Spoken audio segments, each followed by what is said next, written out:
Welcome to A Leader's Journey, the podcast for leaders who deeply believe there is a better way to lead and desire to create their unique journey towards becoming a legacy leader. I'm your host, Shannon Hammond. Over the last 20 years as a corporate leader and leadership performance coach, I've learned that many leaders believe there is a predefined path they have to follow and struggle leaning into their unique gifts that will create lasting impact and fulfillment. They end up feeling stuck, unhappy, and unfulfilled in the day-to-day of their role, and are challenged with why, since they have experienced success in their career and in life. I'm here to help leaders think through their leadership journey, learn how to ask themselves better questions, and learn the formula to create their leadership journey by design. If you are ready to design your unique leadership journey, lead with confidence, and love the teams you lead, then you are in the right place. Let's do this.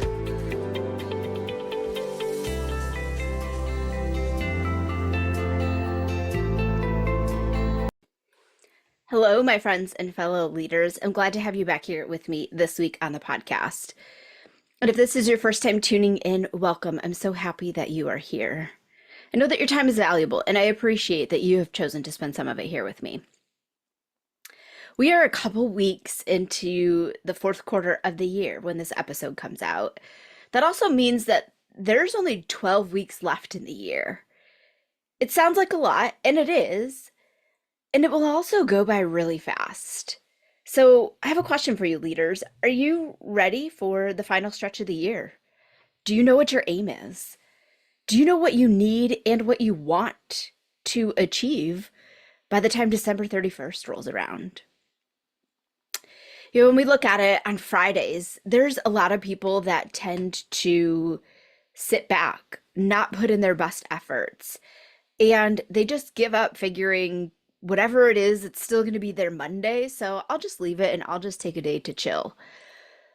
Then there are those high achievers who make the best of the day and they finish out their week strong. They stay focused on the tasks at hand, they work through their top priorities, and they make sure that they've finished everything that they committed to before their day ends on those Fridays.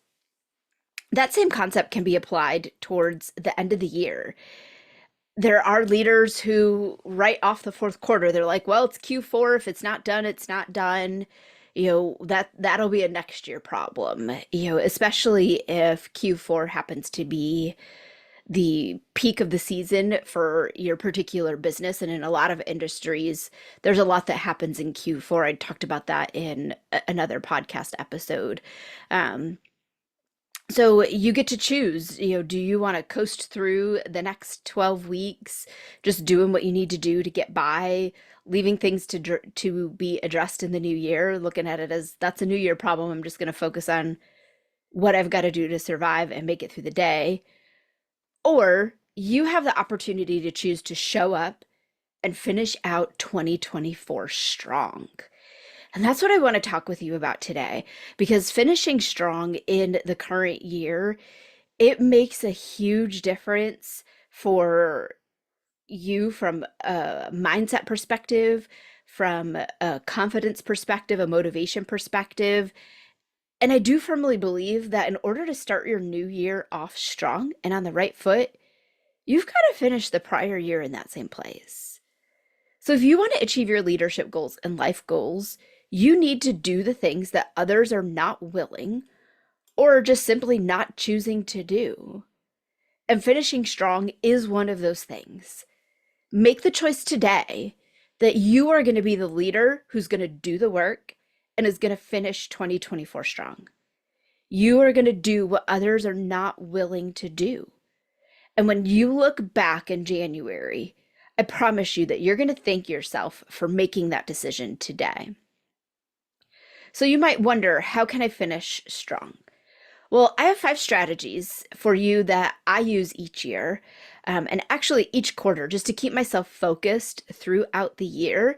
So I'm going to share those with you today, and I would encourage you to see how you can apply these 5 strategies into your fourth quarter. So let's dive in. Strategy number 1, take time for reflection. When you take time to look back over the past quarter and the year, it gives you some really good perspective And it sets you up for a successful new year because you'll be looking at things like what went well, what didn't go well, what are the lessons that you learned throughout the year, what do you need to note for next year, what are the things that you need to start, stop, and continue doing, whether that's throughout this quarter or things that you need to carry into the new year?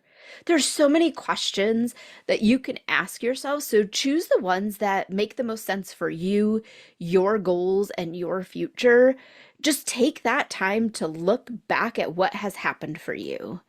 Steve Jobs has a quote that I love, and my coach shares it with us all the time.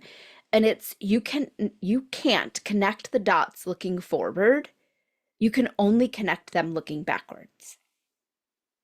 And when you really take the time to think about that quote and how true that really is in your leadership journey and in your life, that might encourage you to take that time to do that reflection. It's hard for us to know what the future is going to hold. There are certain things that we do need to have vision and anticipation about. We only know what our next right move is by looking back and seeing how far we've come and learning from the experiences that we had. So we know how we need to be able to move forward. That leads me into strategy number 2, and that is to look ahead, anticipate, and plan. Review what you have coming up for the remainder of the year. Are there important meetings, projects, deadlines? Are there events that are coming up? At the end of the year, there are a lot of holidays. There might be events that you have both personally and professionally that you need to be able to plan for and make sure that you've allotted the appropriate amount of time in your schedule. Look for what are the potential obstacles or challenges that might come up. When you take the time to think through these things and prepare in advance, it will help you stay focused on the task at hand, and it keeps you from allowing these things to derail you. I love being able to make decisions ahead of time. So when I'm faced with the stress or the pressure to make a decision, I already know what I'm going to do because I decided maybe a week, 2 weeks, a month ago, when that happens, this is what I'm going to do. Take some time, sit down with your calendar. Make sure that you have time blocked on your calendar for those items in which you need to have dedicated time to work on. I did an episode previously about preparing for your performance reviews. For many of you, that is coming up this quarter. Make sure that you have time blocked to be able to do those. Your deadlines, make sure that they are on your calendar so you don't miss any of them. If they're important things and they're due by a certain time, they're due that time for a reason. Make sure that you have that noted down and you're not relying on your memory to make sure that you hit that deadline. Make sure that you've thought through how you want to respond to the obstacles that may arise.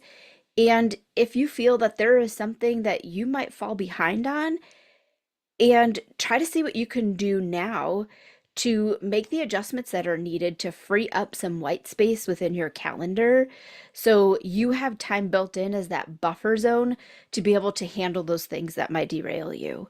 You can't predict everything that's going to happen. However, if you have been in your role or in your industry or just alive for more than a few years on the planet, you can look back again. That kind of goes back to strategy number 1 of taking time for reflection. Kind of look back and be able to anticipate, you know what, this quarter is always kind of rough for these things. I better build in some buffer days where I don't have a lot of commitments because I know that there are going to be things that are just naturally going to happen. And I want to make sure that I have time to pivot and time to make sure that I can work on all of those things.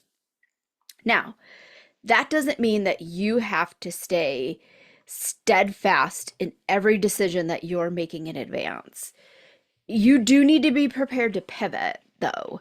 So if it's something that isn't working or going well, give yourself the grace to change the plan and do something different.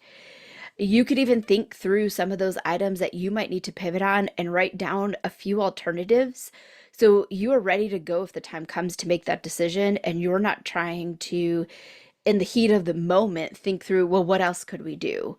Right? A lot of times when we move forward with something, we already had kind of a plan B and C in the back of our minds, and we just went with plan A because that one was the one that made the most sense at that time. Write down plan B and C. So when you get to that point, if plan A isn't cutting it, you already have something that you can reference back to. Now, this is not about perfection and having a backup plan for every single little thing that is going to come up. That is impossible to do.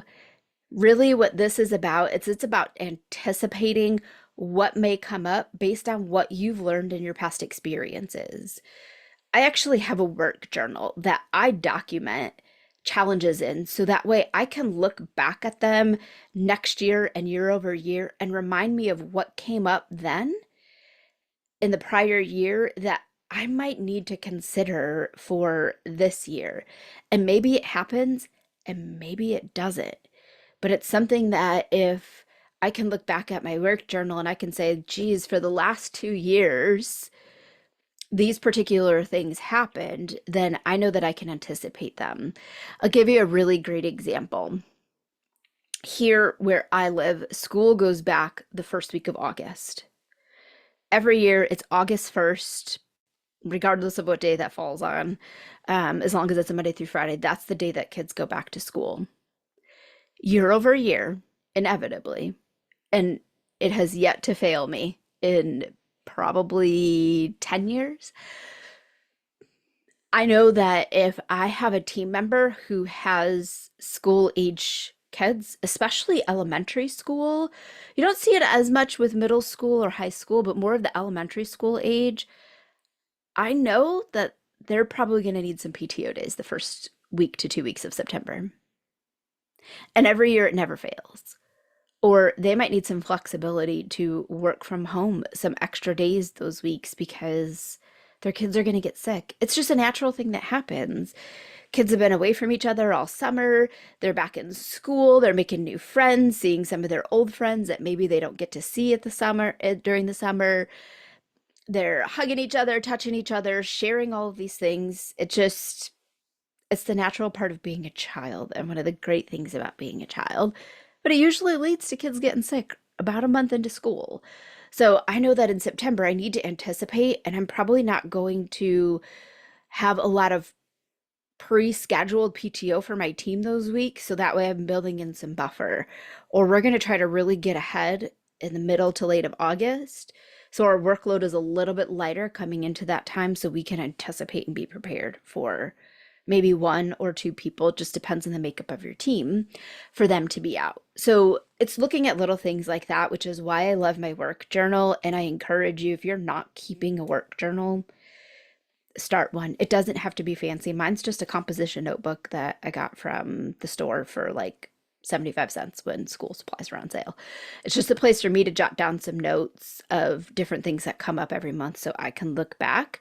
And that allows me to then look ahead and anticipate what things might come up at that particular time of year. All right, strategy number 3, and this is a big one. Clarify what finishing strong looks like for you. This is going to be different for everybody.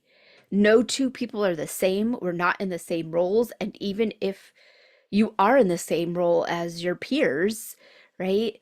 Finishing strong is going to look different for each of you because you're probably in different places in your leadership journey. You might have different things going on with your direct reports or with you, or different projects and initiatives that you're involved in. So you need to be clear on what finishing strong is going to look like for you. Now, for some, it might be accomplishing the 100 tasks that they have on their to-do list that they want to get done. For others, it might be a feeling that they want to make sure that they have throughout the quarter or by the end of the year. It could be a project that is finished, or maybe it's just to a specific point. So that way you've built some good momentum on that project going into the new year.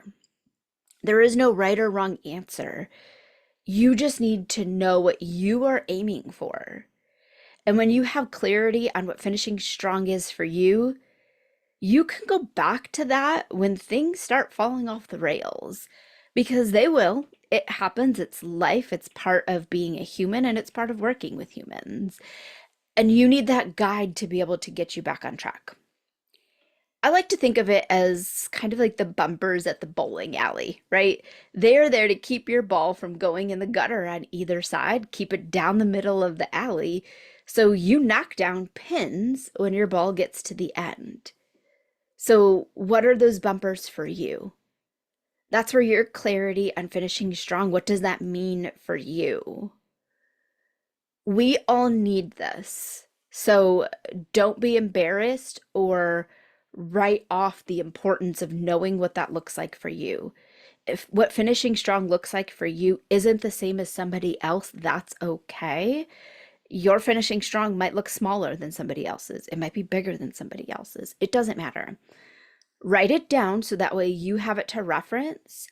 I like to put mine on just a larger size note card so that way I can keep it right at my desk and I can reference it quickly throughout the day or throughout the week. I probably do look at it multiple times throughout the week just to help me stay focused and check in on my progress and make sure that I am heading in the right direction. All right, strategy number 4, solidify your habits. What are those daily and weekly habits that help you stay on track and will allow you to finish strong? Consistency is the key to finishing strong, and our habits solidify that consistency for us.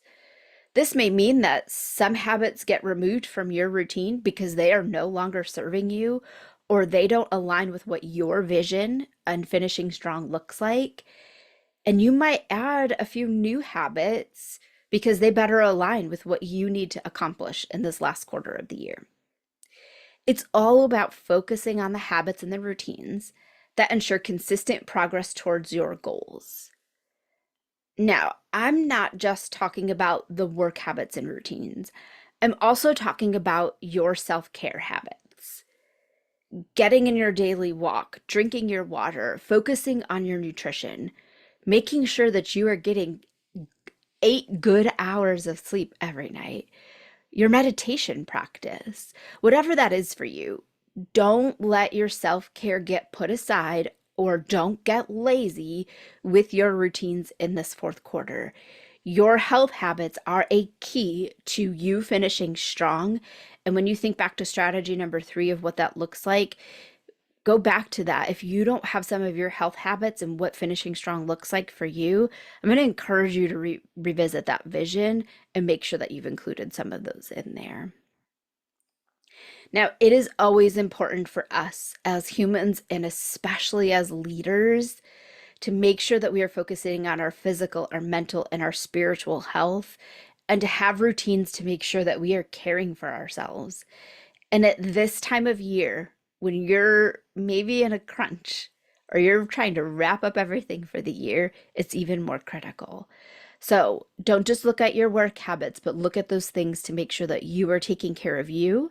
So you are showing up as the best possible leader every single day and in alignment with the leader that you desire to be. All right, strategy number 5, and this one is going to be hard for leaders. Let's just be honest. It's one, though, that you have to lean into in order to be successful. And that's just say no. We heard it when we were kids, just say no, right? If something doesn't align with your goals and your vision for what finishing strong looks like for this year, just say no. No is a complete sentence. You don't need to justify your reason for saying it. Setting boundaries is necessary, and it's important in order for you to focus on your top priorities. If someone doesn't understand why you are saying no, that's a them problem, not a you problem. They need to work through their feelings around it. You just need to focus on what is most important to you and making sure that you make those things happen. Now, that's not saying that if your boss comes to you and says, this came up, we've got to make sure that this happens. This is critical to business. We need to set aside our priorities and make it happen. That might be something that you don't say no to, right? If the business has decided that this is the most important thing and the business decided that we needed to pivot, then we all need to pivot in alignment with the business. But I encourage you to really look at some of the things that are coming up, because more than likely some of the things that you're going to face, you can probably say no to like 90% of them. Because if you start taking on everything that someone asks, you'll never get anything done. You'll be overworked, you'll be tired, you'll be overwhelmed, you'll be burnt out by the end of the year, and you won't be finishing strong. You'll be setting aside your goals and focusing on someone else's. And that's not what you're here for. That's not what your focus is for the remainder of the year. And quite honestly, taking on every little thing that everybody asks you, that's not being a leader. So stay strong, say no, and say it often. And no should be your first answer for the majority of the things that are going to come your way. All right, those are my 5 strategies for finishing strong this year. I'm going to share a quote with you. It's not how you start the race or where you are during the race. It's how you cross the finish line that will matter. That's a quote from Robert D. Hales. So I want to encourage you to think about, how are you going to cross the finish line strong in 2024? I have no doubt that you will finish strong, and you'll finish this year as one of the best years that you've ever had. Come back to these 5 strategies as often as you need to. Listen to this multiple times. Maybe put it on repeat and listen to it every couple of weeks just to keep yourself motivated and focused on what you want for the remainder of the year. Like I said, every week, every month, just keep on checking in with yourself to make sure that you finish strong. I appreciate you tuning in this week and spending some of your time with me. I hope that you found this episode valuable and that you're going to finish your year strong. Until then, my fellow leaders, lead with confidence and show up every day as the leader you are striving to be. Thanks for listening to A Leader's Journey podcast. I hope you enjoyed this week's episode. If you're excited to learn more, be sure to subscribe to the podcast and tune in next week for another exciting leadership lesson. I'd love to help you level up your leadership, achieve the goals you desire, and design your unique leadership journey. So click the link in the show notes to schedule a free Level Up Your Leadership session. During this time, we will define where you are in several key areas of leadership, where you desire to be, and how you can level up your leadership. You don't need to do this alone, so let's chat today and get your journey started. Don't forget to connect with me on LinkedIn or in the A Leader's Journey community on Facebook, and share this episode with another leader so we can all learn and grow together. That's all for this episode, and I'll see you next week. Until then, lead with confidence, show up every day as the leader you are striving to be, and make the decision today to level up your leadership this year.